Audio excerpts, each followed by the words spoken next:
बिहार के एक senior IAS अधिकारी संजीव हंस इन दिनों गंभीर आरोपों के चलते जेल में बंद है और अब प्रवर्तन निदेशालय यानी कि ईडी की ताजा कार्यवाही के बाद उनकी मुश्किलें और भी ज्यादा बढ़ गई हैं। जांच एजेंसी द्वारा दाखिल आरोप पत्र में संजीव हंस पर एक बेहद संगीन आरोप लगाया गया है, जिसने न केवल प्रशासनिक ईमानदारी पर सवाल खड़े कर दिए हैं बल्कि ये भी उजागर कर दिया है कि कैसे प्रभावशाली पदों का दुरुपयोग कर भ्रष्टाचार की जड़ें और गहरी की जा रही है। आपको बता दें, ईटी के मुताबिक जब संजीव हंस एक पूर्व केंद्रीय मंत्री के निजी सचिव के तौर पर कार्यरत थे, उस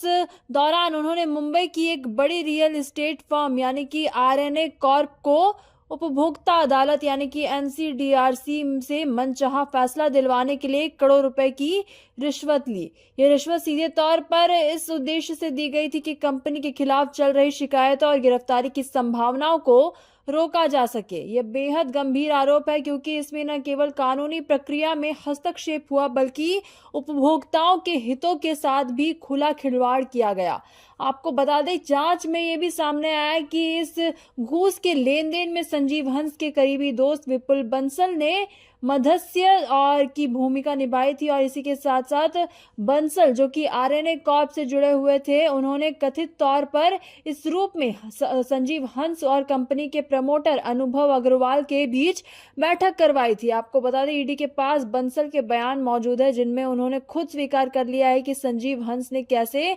आदेशों की तारीखें सेट कराई और गिरफ्तारी को टालने का जुगाड़ किया। और इसी के साथ साथ इतना ही नहीं, एजेंसी का दावा है कि भुगतान शादाद खान, आपको बता दें, नामक एक व्यक्ति के माध्यम से ये किया गया जो कि संजीव हंस का जानकार था। यह पूरा मामला भारतीय प्रशासनिक व्यवस्था के उस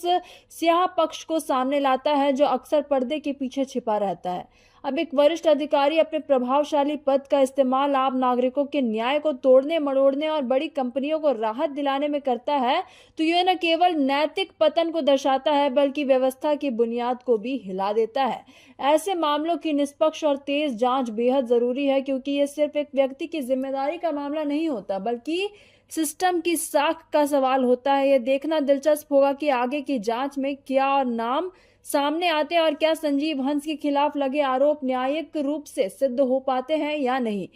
पर एक बात तय है कि देश की प्रशासनिक और न्यायिक संस्थाओं की विश्वसनीयता तभी बहाल होगी जब इस तरह के मामलों में दोषियों को बिना किसी दबाव या प्रभाव के सजा दी जाएगी। Bureau report, city post live.